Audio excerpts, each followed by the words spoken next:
Hello and welcome to Words of the Wild, a podcast brought to you by the Scottish Wildlife Trust. Thank you very much for joining us today.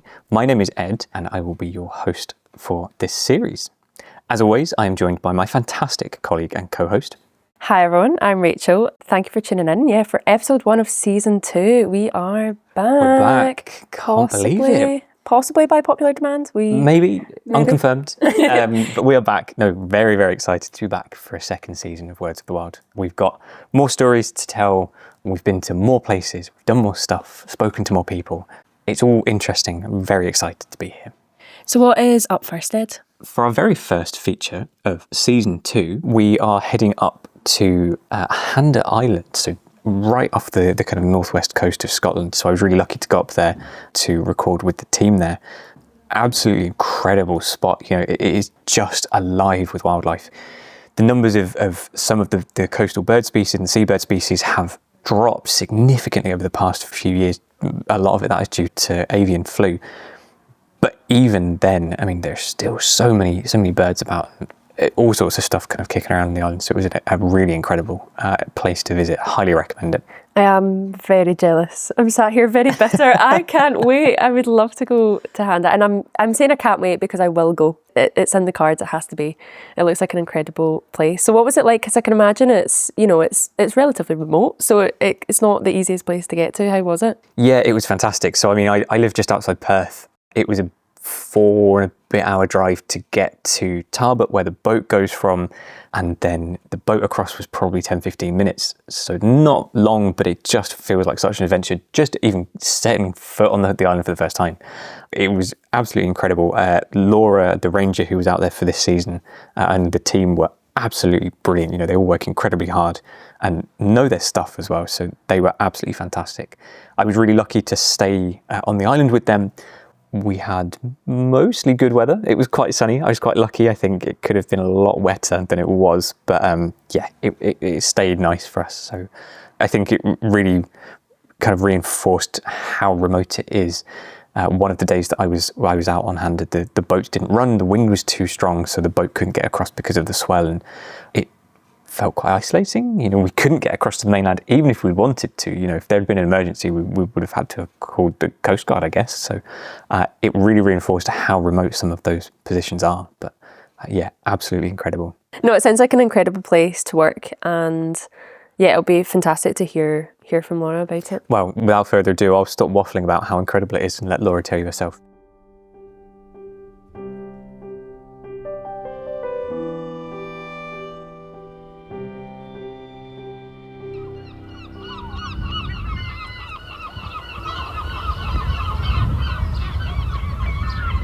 My name is Laura and I am the seasonal ranger on Handa for the 2025 season. We've got lots of seabirds, which a lot of people come and visit to see. So we've got guillemots, razorbills, kittiwakes, fulmars, great skuas, Arctic skuas. We also have terns as well, Arctic terns. And then there's nesting and breeding waders as well, oyster catchers and snipe and things like that. And I guess the most significant thing that people come to see is things like the puffins and the guillemots and like the sheer amount of birds that are on the cliffs that you can come and see. And you can see all of them in the same area. And it becomes like a really big, almost like a city during the breeding season with all the different birds nesting in the same spot. So a lot of people come for that. And then also just the landscape as well, and everything around. There's like a really beautiful skyline, beautiful views. And you can get cetaceans through the waters as well, so you can see dolphins and things like that as well. As a typical day on Handa, there's no day that is the same, which makes it a really cool role, because it's different every day.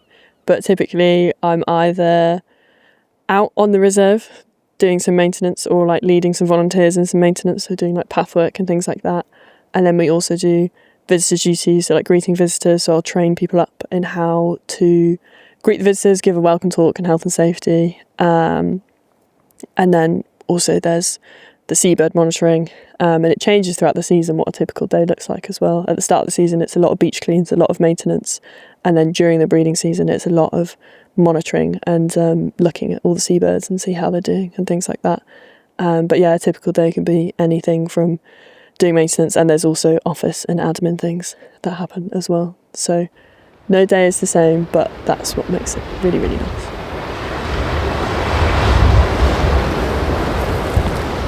On Handa, I really like the aspect of communal living and everyone living together and everyone being involved in, like, we take it in turns to cook in the evening, and it kind of brings people together. And we do call it, like, it can be a bit cheesy, but we do call it the Handa family. Like, everyone's together looking after each other. And then you get to, not everyone is together in the day, like, people are doing different things, and we all come together at the end of the day and just chat about things. And we also go, like, on days off and things like that, we'll go for walks together, and play volleyball and things like that together. So there's a real nice communal aspect to living and working here as well. I think highlights for me is the fact that you wake up every day and, like, you're where you need to be, like, you're already existing there, and then there's, like, nature right on your doorstep. Like, you can see the bonxies, you can see the Arctic skuas, you can kind of see everything from the doorstep. So you could literally, if you wanted to see any of the birds, you could just sit outside the bothy and just watch everything all day. And, like, I think I can never get over that. Like, that feels really amazing. And then I think the best encounter that I ever had was when I was here as a volunteer, actually, for 6 months. And we went up to a high point on the island for sunrise and watched a female hen harrier hunt across the heathland. And that was just, like, with the sunrise, the skyline, it was like you were in some kind of documentary, and, like, just being there, and that was really cool. I think the challenges out here are just the weather. You're at mercy of the weather, so that can, like, absolutely change the schedule. You could have planned something, had the perfect weather window to go out and do the seabird monitoring, go out and fix a bit of boardwalk up at the cliff, and then if the weather turns, it's like everything's got to change, so you've got to be really adaptable. And sometimes that can be quite challenging because you just want a nice week to not have to be, like, flapping around and changing things around, but you just kind of have to go with it. And another thing that we always say about Handa is you always find a way. And that's the Handa way. You just always got to find something, and it will work out in the end, and that's fine. The thing about visiting Handa and, like, coming across here is to really not come here if you're in a rush, because I think it's such a beautiful place, and to appreciate it fully and see it fully, you kind of have to sit with it and let all the things come out. So in terms of, like, seeing the seabirds and taking your time, like, the puffins aren't exactly easy to spot sometimes, so, like, really taking your time, if you're here to see, like, specific species, it's really important to kind of sit with it, like, have your time. And then I think you can just really absorb it all from that as well, and, like, taking your time to really appreciate it, because we're lucky because we live on the island, so we get all the time in the world to appreciate it. But yeah, definitely if you're visiting, to just find a good sit spot and just watch everything unfurl, really, because there's always a lot going on and you just got to look that little bit closer.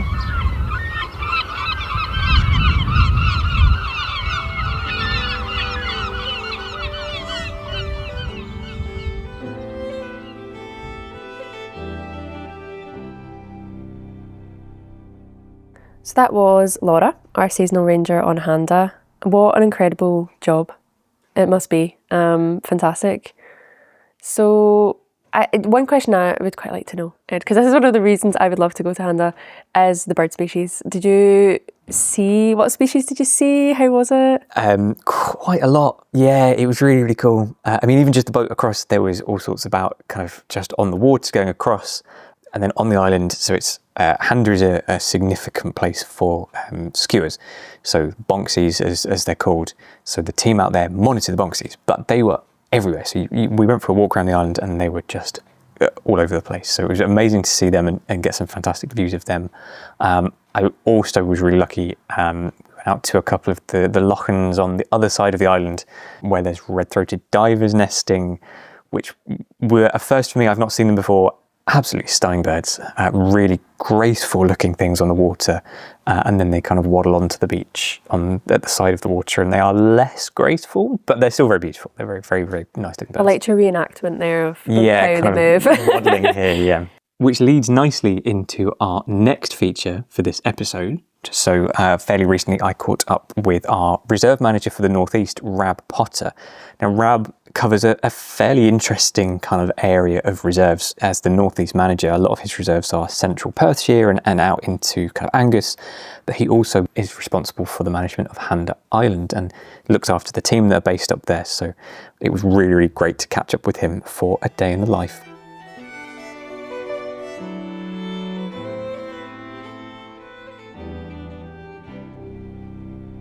Well, Rab, thank you very much for chatting today.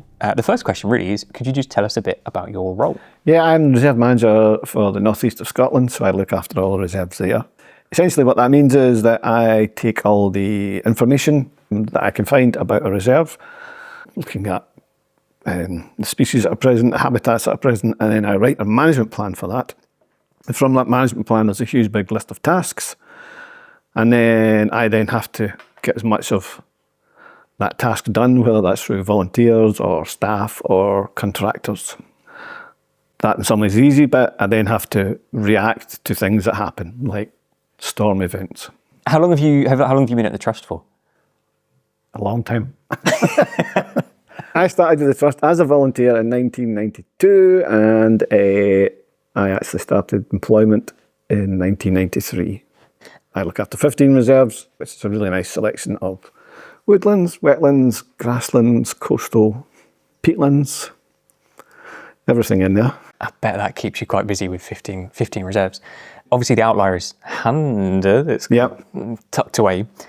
But out of all of those reserves, have you got a favourite memory? I suspect you've got lots of kind of nice experiences out on reserves, but have you got one that stands out in particular from one of those reserves?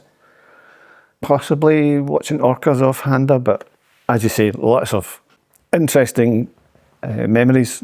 First time I saw a sea eagle or a pine marten. And also lots of memories actually of just sitting at the end of the day, speaking to other staff or volunteers who all have their own interesting backstory about how they got to where they are at that point. I think, having been out onto quite a few of the reserves, talking to people, I think the people are just as important as the wildlife in a lot of cases. Yep, definitely. What's one of the biggest challenges that you face kind of in your role or out on reserves? Can I have two? I think one, as with probably everything, is resources. We have that huge big task list for each reserve, and we try and get through that, but we have a finite amount of staff and funding, and we have to prioritise what we're doing. I'm sure that's the same for all organisations. If there was more funding available to organisations like the Scottish Wildlife Trust, then that would make things a lot easier. And as I've just alluded to, the other thing is climate change, actually. We call them extreme weather events, but they're not really extreme anymore. They're happening more and more often, and every time there's a storm, there's trees come down, there's damage to the reserve, and we've got to divert resources to dealing with that. Or it could be that there's a flood and then a footpath gets washed away, and again, we've got to divert resources to that. So those two things are quite a big challenge at the moment. And are you finding that those extreme weather events are becoming more frequent? Yeah, definitely. So your work is constant or more regularly being disrupted by having to kind of do all the cleanup? Yeah, it's more reactive, a lot more reactive. We're having to deal with these events, and that obviously diverts resources away from other things. What is one piece of advice that you would give to someone starting out in conservation? I think don't give up. I know it can be difficult if you're going for interviews and you're not getting, you're not being successful. There is definitely an element of luck in there. You are up against, a group of people, and it could be the particular job you've applied for, somebody there with huge amounts of experience. But at some point, you will be the person with a huge amount of experience. And don't forget about transferable skills. While we need people for posts with a particular set of skills, we're also thinking, how is this person going to fit in with the rest of the team? Or it may be a more isolated post. how's this person going to manage having to make decisions on their own? And that's skills which you learn from all over. It's not just conservation, so don't forget about those.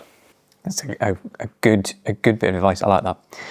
I know that you were tempted to say don't do it then, but yeah, well done for not.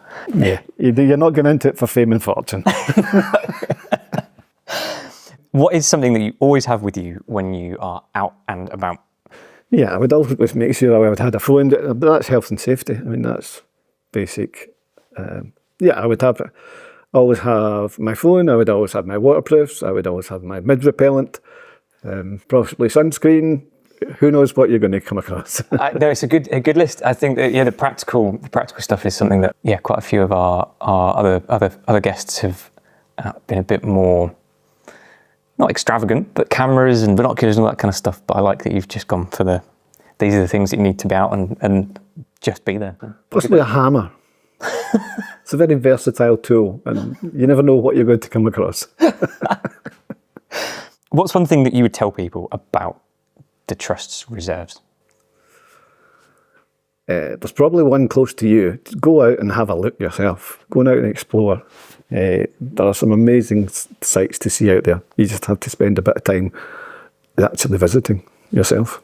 Yeah, no, it's true. There's so many of them, and they're scattered everywhere, and they're fantastic little spots to visit. The last question, which I ask most of the people that we chat to, have you got a favourite Scottish species? No, not really. I mean, when I first started, there was lots of Scottish species that I hadn't seen, and that was really exciting seeing them for the first time. But when you've been kicking around for 30 odd years, whatever it is, I probably have seen most of them. I mean, the orcas are something special. I suppose any cetacean, but yeah, orcas in particular, I suppose. It's a good choice. Well, Rab, look, thanks very much for chatting.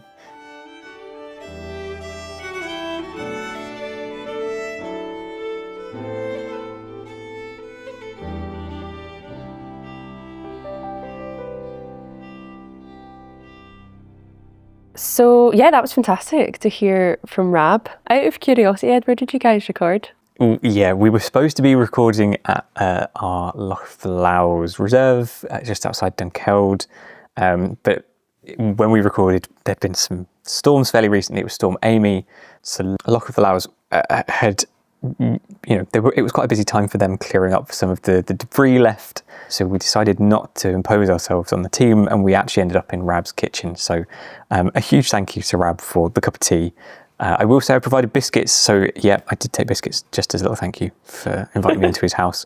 But it was, I think, the first recording we've done in someone's house. But it was great. It was really, really great to talk to Rab. He's incredibly busy, as are the majority of people that we feature. So hugely appreciative that he was able to take the time to have a chat. Yeah, definitely. He's had some fantastic advice, and the kind of picture I had was just like a little wise owl. He's very calming to listen to, and he's, like you say, everything that he says is fantastic. One thing I loved was his advice on the hammer. I mean, it is a staple tool, and I was like, the hammer, it's underrated. It's a lot of uses. It does have a lot of uses. Yeah, it was really interesting. This is the first day in the life feature of our second season. But it was just, I really enjoyed his advice on, things to have with you when you're out and about. It was very practical. It was very practical, yeah. Waterproofs, just the stuff to get you through being outside for a day. So I enjoyed that a lot. But like you say, his advice on how to get started in conservation, he was totally right. No one's in this for fortune or fame. It's a passion thing for all of us. And yeah, like you say, just get out there and absolutely try it and see what sticks. Absolutely. Yeah, definitely, for sure. For our next feature, we are off to Rahoy Hills, which is one of our reserves near a little place called Loch Linn. I had the pleasure of going to Rahoy and speaking to our ranger there, Steve Hardy, who basically took me on a beautiful little walk around the reserve. We honestly didn't even touch the sides of it. It's that fantastic and large and beautiful. I had such a nice welcome. So basically when I was driving, I also made the mistake of, there's like a little ferry you can get before you hit Fort William. I didn't think to look that up, so I basically added an extra hour and a half onto my drive. But it was worth it because I ended up on these little back roads kind of coming back down the other side of the water, and there's this just beautiful big stag literally right at the side of the road. Wow. I don't think I've ever been so close to a stag before. He was huge. It was pretty cool. A nice welcome Yeah. to the area. Steve must have rolled out the welcome party. Yeah, he did. I mean, I've wanted to go to Rahoy for a long time. It's kind of out on the west coast, and it's enormous. It's such a massive piece of land, and there's so much exciting stuff happening there. So what was it like? What was it like kind of hanging out on the reserve with Steve? Yeah, it was amazing. Steve is just a bundle of knowledge, which you will hear about in a second when we talk to him. But yeah, it was fantastic. It's a beautiful place. It was a lovely kind of summer's day. It was a classic west coast, so it was a little bit damp, but it was fantastic. Loads of beautiful bird noises and things like that as we walked, and we talked loads about butterflies. They had a really, really good year for butterflies. So it was fantastic. Amazing. A great spot. Yeah. Without further ado, Steve Hardy over at Rahoy Hills.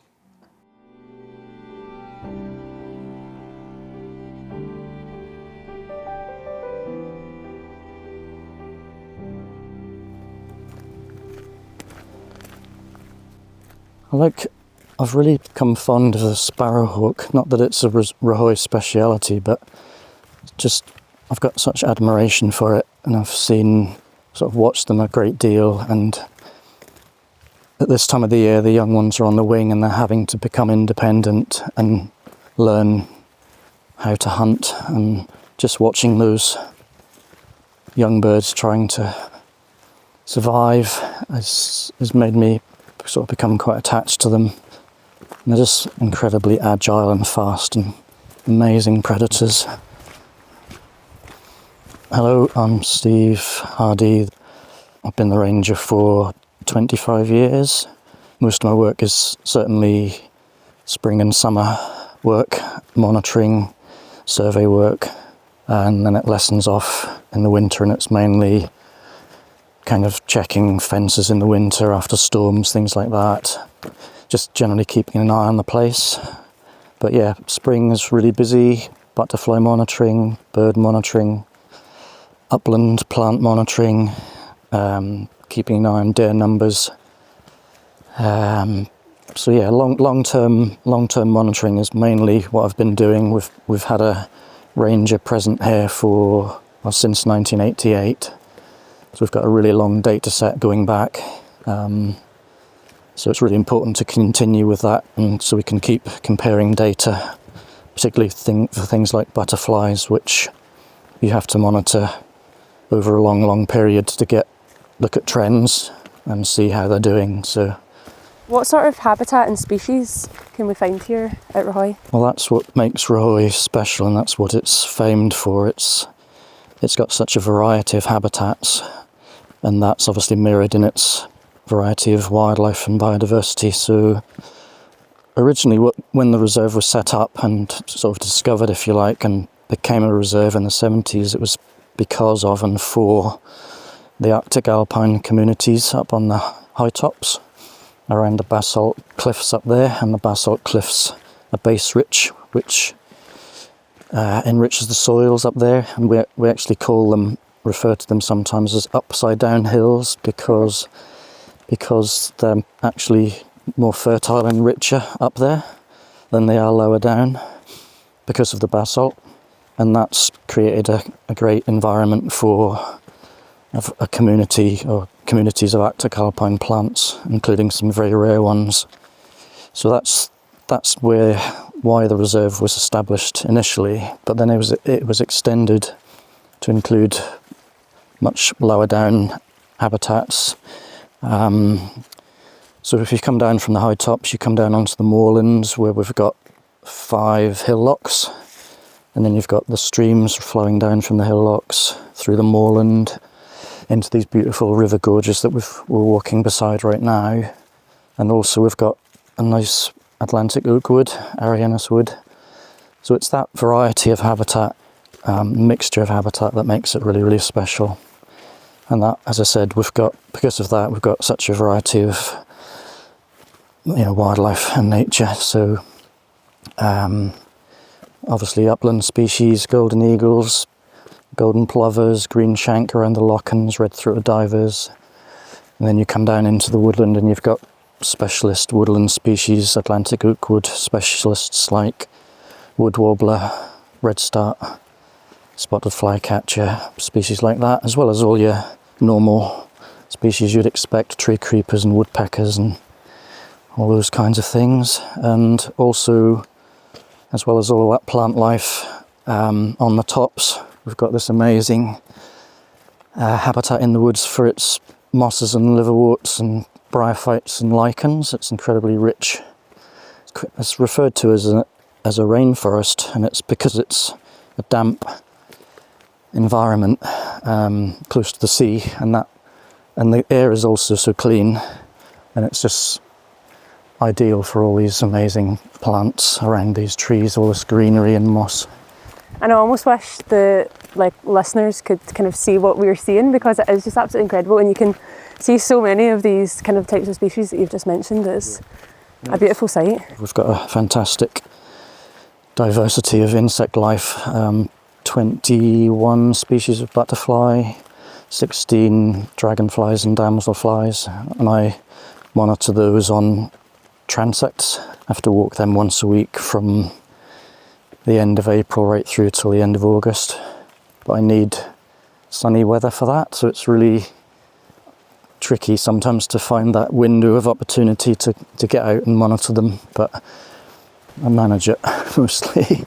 You mentioned that you've been here for about 25 years and you're doing a lot of kind of monitoring and surveying. Do you feel like you've noticed a difference on the reserve in those 25 years? It's a job to know where to start, but yeah, if we start up on the mountains, I guess, up onto the high tops, and monitoring the Arctic alpines, and I'll speak about one species in particular, and that's the Arctic sandwort. It's one of our rarest. And the ranger before me, he set up 5 permanent quadrats on the mountain to monitor this species, 1.5 metre square quadrats. And when he was doing it, he was getting hundreds of plants in and around each quadrat. Now, all of the quadrats are empty, and the plant is just gone from around these quadrats. It's still present, I'm still monitoring it, but its numbers have dropped. And we also monitored and did a complete survey of the Arctic alpine species that we have on the mountains and mapped everything, huge survey. And then that was repeated about 10, 15 years later, I'll need to check. And again, the population of Arctic alpines has declined. And that's an international thing, it's not just here. And it's related to climate change. And as the climate warms up, it means that lowland species, or species that were growing further down the mountain, are managing to creep up the mountain and grow higher up, because the temperatures higher up aren't as harsh as they were. So they're out competing the Arctic alpines for space, and there's nowhere for the Arctic alpines to go, so they're just becoming out competed. So that's certainly a change which I've seen on the high tops. One we're not sure how to address really, apart from do all we can to mitigate climate change, but there's not really much we can do on the ground apart from continue to monitor them. Bird-wise, unfortunately, again, there's been quite a lot of declines. For example, in the woodlands, migrant species like our wonderful redstarts and wood warblers that come in from Africa, and tree pipits, they would have come up expecting a bonanza of insects in the woods in May, but we seem to be getting colder, later springs, so they're arriving, and that insect bonanza they would expect, it just hasn't been there. So bird populations have crashed because the insects in the food supply hasn't been there. So like the redstart I was saying, we did have 5 to 6 pairs. Now the last couple of years I've just had 1 singing male in the wood. So that's quite worrying, but they can bounce back, and they could bounce back. They just need a string of good springs to be able to breed, and then the population would bounce back up. So fingers crossed that would happen. I mean, the year before last was good. They had a really good bounce back year, and this year's been better. Last year was pretty appalling. Similarly, on the hills for upland birds, even common species like meadow pipit. When I used to do surveys in the past, the meadow pipit was absolutely everywhere. And I'd have a map of my survey area, and it was a job to plot them all. There's so many. Now you can walk the hill and there's just so few. Wheat hare, there was half a dozen pairs around one of the mountains. This year, none. So yeah, it's quite worrying, and it's upsetting to see these changes. But to counter all that, and I don't want to sound too doomy and gloomy, but what we're doing to try and change all this is big, broad brushstrokes of ways in which to improve biodiversity across all habitats. We're not focusing so much on a habitat, and we're not looking and using, if you like, a fine paintbrush. We're using the big brushes, if that makes sense, to try and improve everything everywhere. And we're working with the estate who we manage the reserve with to bring this about. And that's a change I've seen in the last half a dozen years, a big move, a big drive, and a big desire to want to do that for the reasons I've highlighted before, just saying that. So that's a great change, and a really good change, and one that I'm seeing the results of already. I mean, the vegetation on the hill is improving, it's thickening up, more heather's coming through, and this is because they took the sheep off. We had sheep on the reserve until 2017, and they were all removed, and since then gradually the vegetation's really coming back, and the hills are just ready to come back to life. And to make that happen even more, and for that to continue, and for biodiversity to really come back, we need to bring the deer numbers down. And again, we're working with the estate who we manage the reserve with to make that happen. So some worrying declines and upsetting declines, but also some really positive counter measures to try and change that.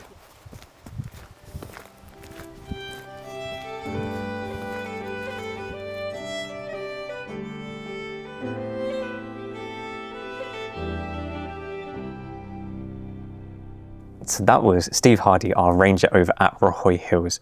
As Rachel said, a typical West Coast summer's day. Oh yeah, definitely. But I would recommend everyone to kind of go to that area of the. It's an area of Scotland I hadn't been before, but it's great. I stayed in this little bunkhouse in Loughlin, and that's where you can get the ferry to Mull as well. So I went out for a little walk when I got there and just sat and watched the kind of ferry, and it's a fantastic area. I definitely recommend that. Yeah, like I say, it's a place I really, really want to get out to. So maybe if everyone listens to this, we come back for a third season, hopefully I'll be able to get out for a trip. But, and definitely get the Corran ferry, which I did not on the way there. It does cut your drive by a lot. And a huge thank you to Steve as well. I appreciate that Steve is really, really busy. We didn't feature everything that Steve said because he said so much interesting stuff. Steve has been out on Rahoy for a really long time, working on Rahoy, I should say. He's not out on the hills permanently. He's been working with the Trust on Rahoy for a really long time. So what Steve doesn't know probably isn't worth knowing. He's also written some fantastic blogs, so I'd highly recommend heading over to the website to check them out. He's been monitoring a golden eagle nest on the reserve. An incredibly moving piece of writing from Steve, so definitely go and check that one out.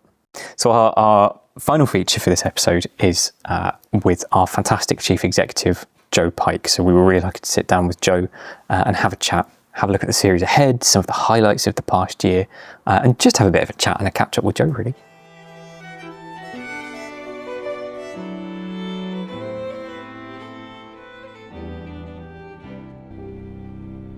Welcome back to Words of the Wilds. So I think what would be great is if you could introduce yourself, and I think I would be really keen to know what's new at the Trust since the last time I've spoken.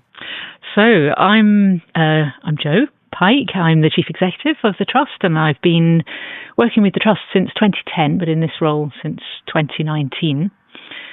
And there's always a huge amount of things going on at the Trust.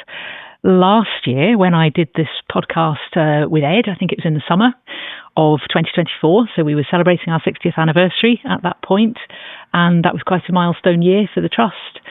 We had lots of opportunities to bring members together. We had a fantastic AGM where we celebrated 60 years of some very diverse achievements in the Trust. Since we talked last year, and with the completion of that 60th anniversary set of celebrations, we completed our series of snorkel trails, for example, with additions in South Ayrshire and Orkney in the Small Isles. We launched our very first Words of the Wild competition, nature writing competition. That's already in its second year now, so that's quite exciting that was so successful that we decided to build on that. But one of the big things that happened last year, in our 60th anniversary year, since I last spoke to you, was the opportunity to purchase our largest ever site up near Ullapool called Inverbroom. And this was thanks to the generosity of a private donor. And we were able to acquire the site that is 7,600 hectares. So it's huge. That's 76 square kilometres, if you think in kilometres. And it provides us with an amazing opportunity to do nature restoration at scale, but also to demonstrate that managing a landscape for nature can go hand in hand with managing it for people. So we completed that acquisition earlier this year, and we're still getting to know the site and very much in learning mode, but that's been a very exciting development that will give us lots of opportunities in the coming months and years. There's always so much stuff, and it's so important, I think, to reflect on how much can happen just in the space of a year. Really, we've achieved so many fantastic things, and the snorkel trails are brilliant, and like you say, this incredible opportunity with Inverbroom to really show what landscape scale change can look like. So it's a brilliant opportunity to reflect. What's something that you've been working on more recently? Well, in the last couple of days, for example, one of the things that I've been involved in is some discussions about an event which we've been working with Nature Scott, Loch Lomond and the Trossachs National Park, and more latterly the Scottish Forum on Natural Capital, an event that's going to take place on the 1st of December. It's all about invasive non-native species, and we proposed this event to Nature Scott a while ago, and we're really excited when they said, yes, we'd love to do that with you. And the reason it's so important is what we're aiming to do is bring together lots of different stakeholders to help raise awareness of why invasive non-native species are causing so many problems, both for biodiversity, but also for the Scottish economy, actually. So that draws in a far wider audience of people who can start to understand, okay, how do we begin to tackle this problem in order to deliver multiple benefits? And so what we're looking for is a little bit of breakthrough thinking and what that looks like if we bring new voices into that conversation. So it's going to be held at the headquarters of the National Park, Loch Lomond and Trossachs. And we're currently very heavily involved in finalising the lineup of speakers and panel members, and we're going to have a little bit of a competitive element so that we can get people thinking and brainstorming ideas. No idea is a bad idea, that kind of thing. But it also ties in very closely to the cycle of our policy advocacy work and the Scottish Inns action plan at the moment. Inns being invasive non-native species. That's usually the shorthand. Is currently in development, and that will shortly be completed. So it draws together some of the things that we've been working on for a very long time, but tries to just bring some fresh impetus to those discussions, which is quite exciting. Yeah, that sounds fantastic. It'll be interesting to see what thinking comes from that fantastic event. So what part of your job gives you the greatest sense of purpose or brings you the most enjoyment? I mean, it sounds like you're doing so many different things. So is there kind of a particular area? I am spoilt for choice in things that I could talk about, to be absolutely honest. One of the things I do love about my job, and which I think it's important not to take for granted, is the fact that I have a constant opportunity to learn. And that's learning from new people, it's learning about new topics, it's all sorts of different kinds of learning. I do like the fact that that's one of the Trust's core values as well. But I think, as well as that, for me, one of the things that gives me the greatest satisfaction is finding win-wins. So we're increasingly working with an ever more diverse range of stakeholders. We know that we need to bring as many people as possible together to help halt the loss of biodiversity by 2030, which is really just around the corner. And that means that we've got to find the common ground. We've got to find where we can deliver multiple benefits. And so for me, I think it's about not being shy of engaging with differing views. I mean, sometimes, there will be conflicts or there'll be differences of opinion. I think it's important that we're willing to kind of embrace those, but in the spirit of finding a win-win. It's not about a competition. This is not about anybody winning. It's not about conservationists winning over other groups who are not conservationists. It's about finding that way for everybody to benefit, because ultimately we know that nature is our life support system. So there's no such thing as one part of society winning and everybody else losing. The idea of win-wins, to me, that's what's central, and that's what I'm always looking for in my job. I really like that point that you made quite early on there about learning. I think, for a lot of people, being able to learn and grow and develop is what keeps jobs fresh and exciting. And if you combine that with being able to find that kind of common ground for organisations and parties and stakeholders, whoever it might be, sounds like quite a satisfying job. I mean, I'm sure there's lots of challenges. Talking of which, looking forwards, what do you think are some of the kind of key challenges that we at the Trust are looking at facing over the next few years, or perhaps challenges that you might be able to predict in the wider conservation sector? I think one of the challenges that's very live at the moment is the narrative that sees nature and the economy pitted against each other. And the reason that that's so unhelpful is, of course, that short-term economic wins will almost inevitably win out over kind of long-term thinking about how we allow the natural world to recover and how we protect our life support system and how we tackle climate change and climate change and the loss of biodiversity are inextricably linked. You cannot tackle one without tackling the other. So I think we're seeing perhaps a greater polarization of views within society. But on the flip side of that, it does give us an opportunity, because I think nature has an incredible potential to be a unifying topic. And I think that we all experience nature in different ways, and people have different skills and knowledge and jobs and relationships with the natural world. But ultimately, we're all connected to it and to each other. So I think we have to use that opportunity to bring people together in this seemingly ever more increasingly polarized environment. And I think the Trust does that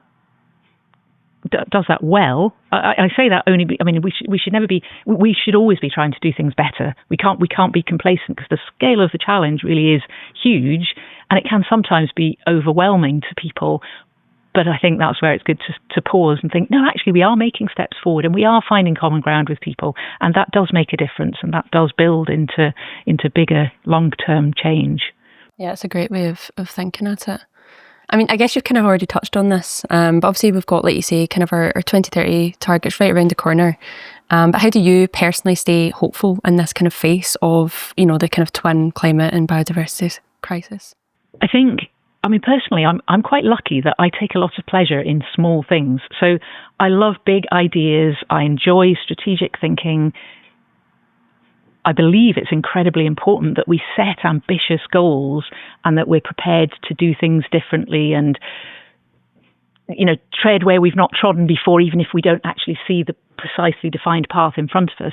But despite that, every little step on that journey is something that I think no big success has ever been achieved without being broken down into tiny steps. So I think every tiny step is something that we should not quite take comfort from, but be hopeful about, because that's how you build momentum. And we know that change often takes a long time. Today, for example, after more than 10 years of delay, protection measures have actually come into force for offshore marine protected areas in our deep seas and continental shelf areas. yes, we would have liked to see that go a little bit further, and we still need the Scottish Government to protect our inshore marine protected areas. But actually, through Scottish Environment Link, where the Scottish Wildlife Trust is very active among a coalition of other environmental charities, we work together very effectively, and sometimes it's easy to forget that change builds over time, and then we can pause and look back and think, okay, right, yeah, here's a milestone. So that's a small but important milestone today as an example. Yeah, no, that's fantastic. I mean, I like, for one, say you've got quite an overwhelming day, you would just break it down, wouldn't you? Right, this is what I've got to do today. And even if that's too much, it's, well, this is what I can do this morning. And you just chip away at it. And like you say, then eventually you look back and think, wow, look at what we've done. Yeah. I mean, I've heard it said that most people will overestimate what they can achieve in a day and underestimate what they can achieve in a year. And I do think there's something in that. Yeah. Definitely. I mean, this question kind of fits quite nicely into some of the things we've just been talking about. Your job is obviously quite intense at times, and I imagine can be quite stressful. Have you got a favourite natural spot, or just a green place to go to, or maybe a blue place to go to unwind and relax after a busy day? It's a great question, and I think working in nature conservation for everybody in the sector can be hard, so it is really important. So I live in Edinburgh. We don't have a car. My favourite, most frequent spot is one that is within walking distance of where we live. So the Hermitage of Braid Local Nature Reserve. It's not a Scottish Wildlife Trust nature reserve, but it featured in the Edinburgh Nature Network that we worked to create with the City of Edinburgh Council, and that's part of the big opportunity mapping exercise that we undertook, and shows the actions that need to be taken to create a thriving nature network in Edinburgh. Indeed, alongside every local authority needing a nature network as set out very clearly by the Scottish Government. So I love walking there. I love just taking time either on my own or with the family. It's hard to put into words what you get from that, isn't it? But I feel incredibly lucky to have that place on our doorstep. And I think you've mentioned this, but working in conservation, it's something that we probably take for granted. And certainly I know myself, it can be quite hard to remember to go and do that. If you've had a busy day, actually remembering why we're doing what we're doing, and to take that time to go outside and just be with nature. Yeah, is really important. Absolutely. I mean, because you'll know that we have something called the Wellbeing Hour at the Scottish Wildlife Trust, and people can use that in any way they choose. But I think spending time in nature is so important. And actually, when we're at our busiest, it's often the most important. When people feel they don't have time, that's probably when they need it the most, and they actually need to. There's only a certain number of hours in the day, aren't there? And I think having a chance to just pause, to stop, to reflect, to refresh makes a huge difference. Yeah, definitely. The power in that is, incredible. And like you say, having that local spot that you can continually visit, it's just amazing, because you get to also, learn all the little nooks and crannies of that spot, and you start to feel that kind of ownership over it, which is really nice. Absolutely. So Jo, you've had a little bit of a sneak peek of some of the upcoming episodes for our exciting second season. So are there any features that you're particularly looking forward to? All of them, to be honest. Good answer. I thought this is a fantastic selection of stories and so on. I'm really looking forward to all of them. It's great that we've got volunteer voices built in, a day in the life of a Wildlife Watch leader, a day in the life of a young leader, but also, we've got Cumbernauld, Riverwoods, Scottish Parliament election.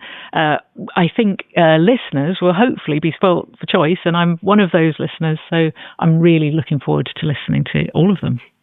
Thank you very much. That's high praise indeed. So now we've just got to live up to it. So no pressure at all, Rachel. I know. But, that's been brilliant. Jo, thank you so much for chatting. I appreciate you, as we've said, incredibly busy. So thank you very much for taking the time to chat today.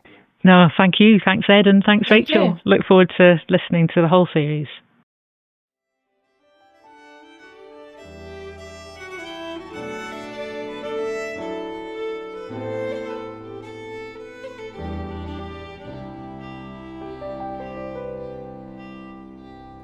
I always enjoy catching up with Jo.